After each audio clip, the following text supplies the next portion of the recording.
Good morning, everyone. Hope you're all having a wonderful day today. Today we're going to be talking about a very cool optic that is definitely a high value optic that I think fits a lot of roles for a lot of different people. But before we get into that, if you'd like to help out the channel in any way, you can like, share, and subscribe because of course all that stuff is free. You can support me on Subscribestar, which is basically a pro to a Patreon where there's a bunch of additional content put every month and monthly giveaways on top of that. And you can also buy AR-500 steel targets from me at the first link in the description below. I have a couple different targets in stock right now with some more hangers, so the hangers continuously sell out because I just haven't been able to get enough of them in to actually hold them in stock. So they will probably be out of stock very soon, but as of right now they are in stock and ready to ship. So the optic in question that we're going to be talking about, this is a red dot sight from Northtac. Now Northtac is somewhat of an offshoot brand from Trinity Force. Trinity Force, as some of you guys know, they're a very budget brand that makes a lot of interesting products for a very good price. This is more of a mid-range style product. I believe the MSRP is like $120, though generally speaking you'll probably be able to find it a little bit less than that, but $120 is what it launches at. This is the Ronin P12, which is their newest red dot sight. This one here launched on the 18th of December, so only a couple weeks old at this point. Now I got this optic in before that, so I've had it for a little while now, and so this is a pre-production model. So I do want to mention that because right off the bat, there was one really weird quirk that I had with this red dot, is that it would cycle up, but it wouldn't cycle down in terms of brightness. Now, again, pre-production before they actually started shipping to customers, so I got a bit of an odd one. Also, I do want to say that Northtac / Trinity Force did reach out to me for this review, so they did send this to me for free, so I did not pay for this. This is a pre-production model that they sent to me before it was actually released, so I did have more time testing it, but they sent it to me for free. I did not pay for anything, and they also sent me some other cool swag stuff that you guys can check out on my Instagram. So you can see what they sent me, but no money exchanging hands, no pay for play here, just they did send it out for review. So let's go ahead and get some of the boring specs out of the way first. They make it in a couple different models. So you have a standard height, so an absolute co-witness, and a lower 1/3 co-witness, so you have the difference of a 141 and a 153. This is the standard co-witness model. However, you can see it is on a 1/2-inch riser that I used with and without a magnifier. So currently the optic is sitting at a 191, which is very, very comfy and very, very fast. The body of the optic and the mount itself is made out of 6061 T6 aluminum. It's fairly lightweight, though not the lightest optic on the market. The Sig Sauer MSR is a super lightweight absolute co-witness with its very minimalistic mount. This is 4.9 ounces. This is a little bit over 6 ounces if I don't drop this guy. So it's not a super light optic, but again, at 6 ounces for a red dot, it is right in the ballpark where it should be. And again, made out of high quality materials. It is also hard coat anodized, I believe type 3 hard coat anodizing, which is really nice. And the mount is one of the main upgrades on the P12 versus the P11 and P10. This mount uses a more modern style of mount versus just a Picatinny riser. Essentially, it is an actual mount that uses 4 screws to screw into the bottom of the optic itself, so you could actually use different mounts. I believe it is a fairly standard pattern that will fit other SIG mounts and other things that use that 4-screw method. I haven't tested it, but it looks to be exactly the same as other competitors' mount systems. So I do like that. The mount that is currently on here, as I mentioned, is the absolute, so it is a 141, and it is a tanky bit of a mount. It locks in really well. It does have a locking lug on the mount itself, which is really nice, and I didn't tighten anything down from the factory, and we'll get into it later, but it did really well in the drop test. So other than that, on the exterior here, there's not a ton of features to go over. It is very well protected on the caps. The caps are plastic, but they have really good knurling on them. So once you unscrew them, you can actually use the top raised section, almost identical to the SIG Romeo 5, to then adjust them up and down. Not only does it have it on the inside of the caps, but it's also written on the outside, kind of printed on the outside of the actual body itself, so it gives you the up and down and left and right on the outside, so you don't need to look inside the cap. You can just, while you're behind it, while you're zeroing it, doing whatever, you can see right here on the optic itself that you need to turn it to the right to go up and left to go down, you know, that sort of thing. Now moving to the left side of the optic, this is the battery compartment. As I mentioned earlier, it does have a 50,000 hour battery life. That rating is at its lowest setting, which is very dim. So more realistically, you're getting like a 20 to 30,000 hour battery life. But one of the main features of the Ronin line of red dots is that they all have motion activation. So basically they will turn on and turn off as needed. Now, I believe you can set it to different increments, so anywhere from like 1 to like 10 hours, it will auto turn off. To be honest, I've never noticed it because every time I pick it up, it's already on, so I've never just let it sit somewhere and then like tried to peek behind it while I haven't moved it. Every time I've picked it up and moved it again over a month of having it now, it's already been on before I can tell whether or not it's been turned off or not. So, auto on and off. It's a nice feature. It's not necessarily something that I personally like all that much. If something has a 20,000 to 50,000 hour battery life, I generally just like to leave it on, and I'm pretty sure it's a setting you can disable in here. But one of the drawbacks, or one of the things that I'm not a huge fan of the Optic itself, is that the way to access the menus to adjust the settings can be a little bit confusing, especially if you're not very smart like me. So for some people, it'll be really easy, intuitive to change all the settings on it. For me, I just like to turn it on when I want it on and turn it off when I want it off. But that is more of a personal thing, not really a problem with the Optic itself. Now, on top here, we have our 2 rubber buttons. Again, very similar to the SIG Romeo 5. For plus makes it brighter and minus makes it dimmer, and it doesn't cycle through. So once you have pushed all the way up to the top and keep pressing the plus button, all it does is just stay at the top, so it doesn't cycle through. Because again, on my specific optic, the minus button doesn't actually work, so basically I have to set it at a setting that's a little brighter than I would use for every situation, but that way there, because I can't turn it back down, so I'll just leave it at a little bit brighter than I normally would. The way to reset that is just to take out the battery, and then it will start from its lowest setting, then you can work back up to a different setting.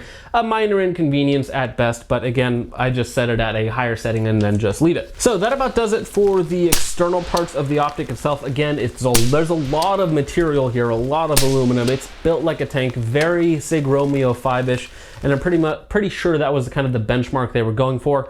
And it performs fairly well against it. Now let's compare one area where it does not do so well against other optics in its price range. It has a very aggressive blue notch filter. Now what a notch filter does is it allows that dot to show up brighter to give it more contrast, and so in turn it will allow you to have your dot a little bit dimmer so that you can save your battery life. But again, it has a standard 50,000 hour rating on the lowest setting, which isn't quite as good as some optics out there, but it does have that very aggressive notch filter. So it is tinted blue, and I'll show you inset footage of all that sort of stuff. Now the blue isn't really an issue. I don't find that it slows me down. I don't find that it makes it more difficult to see targets, more difficult to discern between different parts of a target. So depending on what you're shooting at, maybe you want to hit something in a low contrast area, and that blue notch filter makes it a little bit more difficult to put a very precise shot on target. For me, it really hasn't been the case in 99% of scenarios, with 2 main exceptions. So when you're running a magnifier on it, even if you have a really good magnifier like the SIG Juliet 3 Micro, which has very good glass, when you look through the magnifier and this optic, everything has a very aggressive blue tint to it. So it can make it a little bit more difficult to use a magnifier just because of that aggressive blue tint. And the second area where it tends to suffer versus optics that don't have as aggressive of a notch filter is in low light scenarios. So anytime where it's not full daylight or fairly bright outside, that notch filter is cutting out some of that light and making it harder to see through the optic, or see your target through the optic, I should say. Now that can be defeated by having a super bright light like a 1000 lumen 22,000 candela light from LAPG, but still, using it at night or in low light situations, it is a little bit harder to see through and to see your target clearly than something even a little bit cheaper, like again the MSR, which has very, very clear glass, or especially the Romeo 5, which has very similar glass, very similar size optics. So for some people, the notch filter is a big deal. For me, for 99% of the time, it's not a big deal. But again, if you are doing shooting in low light scenarios or you're using a magnifier, it can kind of exacerbate the issue a little bit more than normal. So if you do a lot of shooting in those two scenarios, it may be something you want to consider. For most people though, they're not really going to notice it. If you like hollow sun optics tend to have a fairly aggressive notch filter as well. It's a blue notch filter, and it looks very, very similar to that. So if you like hollow sun optics, this is basically like that with for about $30 to $50 less, depending on where you get it from. So overall, I do like the Optic quite a bit. The glass, even though it is blue tinted with that fairly aggressive notch filter, the glass is very crisp and it's very clear. There's no blurriness or anything like that in the image whatsoever. So it does have an aggressive filter on there. I get why they do it. It allows them to save a little bit on their battery life and allows them to have a little bit brighter of a red dot. Again, it does have a good battery life, not the best in class, but does have a good battery life. So that is kind of the basic rundown on the Optic itself. Now let's go ahead and talk about testing. So I've had this Optic on 3 different guns. This is my 10.5 7.62x39 upper receiver. I've had it on this 7.62x39 upper receiver, my Bear Creek Arsenal 7.62x39 upper receiver, a SAR charging one, and a 10.5 5.56. So the round count is not super high. It's probably at around 700 rounds right now, or about 4 or 5 different range trips. So I've used it on several different guns, generally speaking on a 1/2-inch riser. So it's basically always been at the 191 height, which is really nice and really fast. I've done a lot of shooting with it, with the magnifier as well. I've taken it out to 100 yards, not any further than that. I just don't have access to a lot of really further distances with it, and with a red dot in 7.62x39, you're probably not going to be pushing it out that far. But it has worked extremely well. Like I said, in 99% of situations that you're going to find yourself in normal range shooting practice, that sort of thing, it's going to perform as good or the same as a lot of other optics, a lot of other really nice red dots in the $100 to $200 price point. Again, this one here is retailing for $119, like $120 basically MSRP. So overall, I do really like the Optic, but the 2 main improvements on the P12 versus the P11 and the Trinity Force Veris, I believe is what it was called, or the Trinity Force Wraith, which were basically identical optics, and they kind of situated across, they kind of differentiated their brands now. So Trinity Force, I don't think, is doing those optics anymore. So the Northtac Ronin P12 though has the upgraded mount that I've already talked about, and it also has upgraded internals.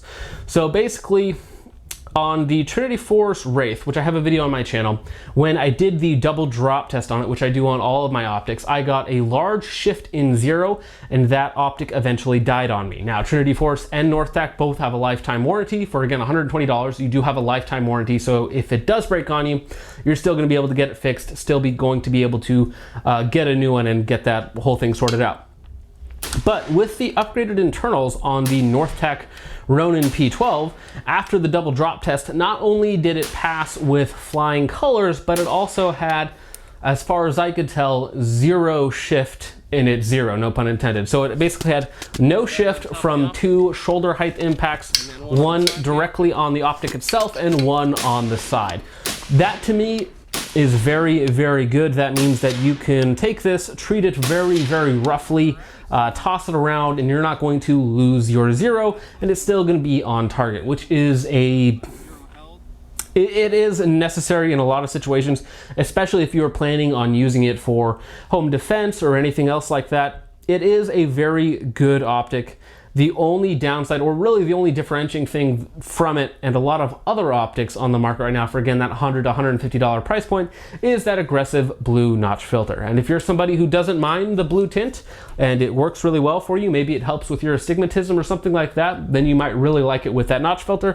For me, it is a hindrance in a few areas like I mentioned, but again, for the money, it's a very close call between this and the SIG Romeo MSR, which is about $100 to $120. So again, pretty much identical price.